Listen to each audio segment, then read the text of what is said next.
నమస్తే. ప్రజా engineer syndicate సొంతిల్లు కార్యక్రమానికి స్వాగతం. బడ్జెట్ సమీపిస్తున్న వేళ వివిధ రంగాల నుంచి ఆర్థిక మంత్రికి కోరికల చిట్టా అందుతూ ఉండడం సహజం. మరి దేశ నిర్మాణంలో కీలక పాత్ర పోషిస్తున్న రియల్ ఎస్టేట్ రంగం ఈ గురువారం చిదంబరం ప్రవేశపెట్టబోయే బడ్జెట్ నుంచి ఏం కోరుకుంటోంది? ఈ అంశంపై మనతో మాట్లాడేందుకు చీఫ్ ఫైనాన్షియల్ ఆఫీసర్ వసతి హౌసింగ్ పరమేష్ అలిశెట్టి మనతో ఉన్నారు. సో బడ్జెట్ విష్ లిస్ట్ తో పాటు వసతి హౌసింగ్ ప్రస్తుతం చేపడుతున్న ప్రాజెక్ట్స్ అలాగే విస్తరణ ప్రణాళికల గురించి కూడా పరమేష్ గారు మనకు వివరిస్తారు. So good evening and welcome to TV5 studios అండి. గుడ్ ఈవినింగ్ అండి. వడ్డీ రేట్ల తగ్గింపు కావచ్చు, ఇన్ఫ్రాస్ట్రక్చర్ స్టేటస్ కావచ్చు, లేదా ట్యాక్స్ బ్రేక్స్, ఇలా రకరకాల కోరికలతో ఇన్ఫ్రాస్ట్రక్చర్ రంగం, రియల్ ఎస్టేట్ రంగం ఆర్థిక మంత్రికి పలు డిమాండ్స్, విజ్ఞప్తులు సమర్పించడం జరిగింది.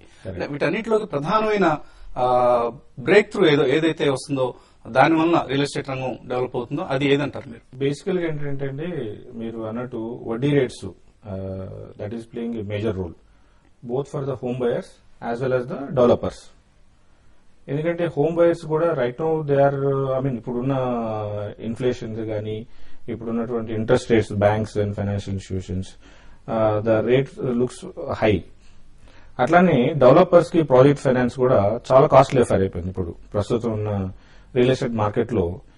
ఎందుకంటే ఇప్పుడు రియల్ ఎస్టేట్ ఫండింగ్ అనేది ఆర్బీఐ దగ్గర నుంచి ఈవెన్ బ్యాంక్స్ కూడా హై రిస్క్ వెయిటేజ్ ఇస్తున్నారు అనమాట. సో దానివల్ల ఏమంటుందంటే there is not much of capital available to the developers. So then they have to resort to other means of finance where the interest rates will be very high.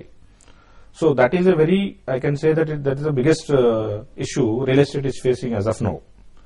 So ఇది resolution ఎట్లా అవుతుంది? Funding availability పెరగాలి. ఎందుకంటే ఇప్పుడు RBI directions ప్రకారం banks have the out of the total loan portfolio they have to give only certain percentage of the total lending. Real estate almost 6.5% to the total GDP is contributing అండి ఇండియాలో. అట్లానే agriculture తర్వాత employment generate చేస్తుంది ఇది real estate. Real estate and construction industry కొన్ని లక్షల మంది పనిచేస్తున్నారు. సో అట్లాంటి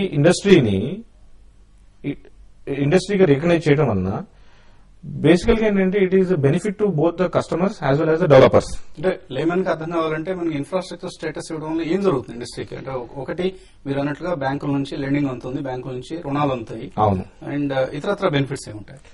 బేసికల్ గా ఏంటంటే ఇప్పుడు అంటే ఇన్ అడిషన్ టు అంటే దీనితో పాటు ఇప్పుడు land regulation bill, land acquisition bill, ఇండస్ట్రీతో పాటు ఇవి కూడా రావాలి.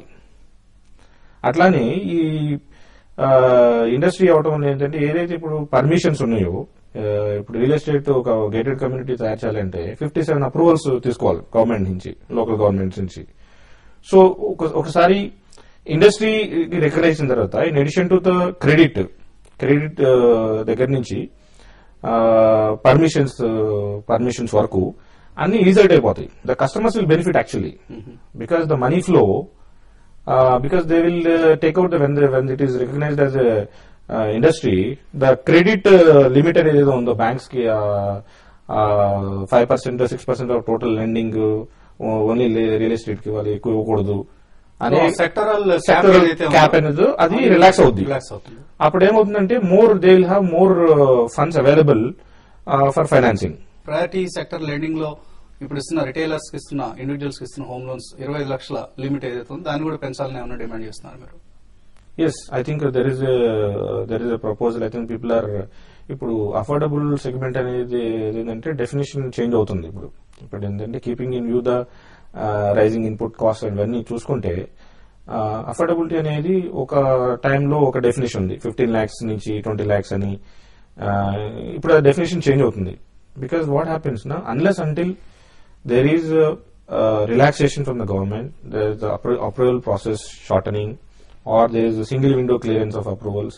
అట్లా land usage charges government is charging hefty amounts on that from the builders.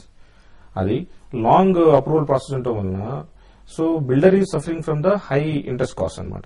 ఏటీఐబి benefit ఏదైతే ఉందో, ఏటీఐబి అంటే మార్చి 2008కి ముందు కట్టినళ్లకే ఎఫోర్డబుల్ యూనిట్స్ స్టేటస్ ఇస్తున్నారు, తర్వాత కట్టినళ్లకి ఆ సదుపాయాలు tax exemption on are before 31st March 2008 కట్టిన వాళ్ళకి అప్లికబుల్ ఉంది సార్. ఇప్పుడు దాన్ని ఎక్స్టెండ్ చేయాలి, ఏదో ఒక ట్యాక్స్ బెనిఫిట్స్ ఉంటే తప్ప because it will not be feasible for the builders to come out with more of affordable housing segments, housing projects. ఎందుకంటే ఏదైనా ఈ బడ్జెట్ లో ఏదైనా అటువంటి సంకేతాలు అందుతున్నాయి అంటే ఏటీఐబిని తొలగించే అవకాశాలు, లిమిట్ ఏదైతే ఉందో మార్చ్ 2008 వరకు కట్టిన ఏళ్లకే ట్యాక్స్ బెనిఫిట్ ఇస్తాం, తర్వాత కట్టిన యూనిట్స్ కి లేదు అన్న అంశాన్ని రిలాక్స్ చేసే అవకాశం ఏదైనా కనిపిస్తుంది. ఐ థింక్ లాస్ట్ బడ్జెట్ లో కూడా దీన్ని ప్రస్తావించడం జరిగింది, చాలా మంది అడిగారు, కానీ I think it was not considered. But ఇప్పుడు ఐ థింక్ ఈ బడ్జెట్ లో there are chances that they might come with some kind of tax benefits to promote the affordable segment, affordable housing segment. 3% incremental bank deposits ని housing stocks లో sub group గా చేసి housing loans up to 5 lakhs వాళ్ళకి bank deposits లో ఉన్న ఒక subvention అని పెట్టారు, అది పెట్టాలనే ఒక డిమాండ్ కూడా డిమాండ్ కూడా ఉంది. ఇంట్రెస్ట్ సబ్వెన్షన్ సబ్సిడీ ఆఫ్ 1%, దాన్ని 15 lakhs వరకు ఉంచారనమాట. సో 25 lakhs కి దాన్ని ఇంక్రీజ్ చేయాలని I think last budget itself it has been proposed. Okay, now 1% interest subsidies. I think that will continue, but the only thing is now the people are asking for more. Masti housing ఎక్కడెక్కడ projects చేపట్టింది and A projects లో ఎటువంటి rates మీరు implement చేస్తున్నారు? Vasati Anandi, it is there in Appa Junction. It is just 1.8 km from Appa Junction. So Appa Junction is now a happening area. So we have around 483 flats. Outer ring road చాలా సమీపంలో, outer ring road చాలా దగ్గరలో ఉందన్నమాట, చాలా దగ్గరలో ఉంటుంది. Airport కి 14 kilometers from there, and from Mehdipatnam it is 7 kilometers. So it's a very you can say convenient location. Okay. So second thing is the main USP of our project entante, this project we 32 world class amenities we are offering andi. That is one. Second thing is the price that we are offering. It is 2450, 2450 for SFT. Okay. So the flat starts from 21 lakhs. Okay. So most affordable unit sadupayam undi meeku. Exactly. Okay. So inkoti entante location advantage, and we are also providing shuttle service. ఎంత areas లో వస్తున్నాయి ఈ flats మీరు కట్టిన flats? See, it starts from some 500 SFT, 562 SFT. దగ్గర నుంచి we have up to 1300 SFT. So starting లో మేమేంటంటే we're in the finishing stages. So almost December we're started giving the position. So now people are given for making the interiors actually. So we're expecting by September this year 2013 will be completing the project. ఎన్ని units వస్తున్నాయి మొత్తం? Total 483 units అండి. So already we have sold 60% of the flats have been sold. Few months గా market లో కొంచెం up and down నడుస్తుంది, అంటే demand supply పరిస్థితి. సో డిమాండ్ ఇటీవల వరకు బాగా పెరిగింది అనుకున్నాం, మళ్ళీ లాస్ట్ 1 month 2 months నుంచి కొంచెం మళ్ళీ తగ్గినట్లే కనిపిస్తుంది. కరెక్ట్. సో ఆ నాయిస్ కూడా తగ్గింది డెవలపర్స్ నుంచి. ఇప్పుడు కొన్ని ఏరియాస్ లో already there is a demand and I mean the sales are happening. For example Gachibowli, Miyapur, Chandanagar, ఇక్కడ all some micro markets the sales are happening, and especially prime areas లో always there is a demand. So there is no sales problem for those, but those projects which are in the slightly away from the city, they have their velocity has slowed down a little bit.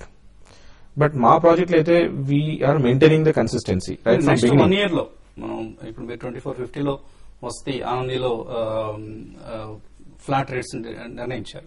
So ఈ 2450 next 1 year లో ఎంతవరకు పెరిగే అవకాశం కనిపిస్తుంది? అంటే మీ project ని ఒక unit గా తీసుకుంటే మన మిగిలిన ప్రాజెక్ట్స్ గురించి కూడా మనం ఒక అంచనాకు రావచ్చు.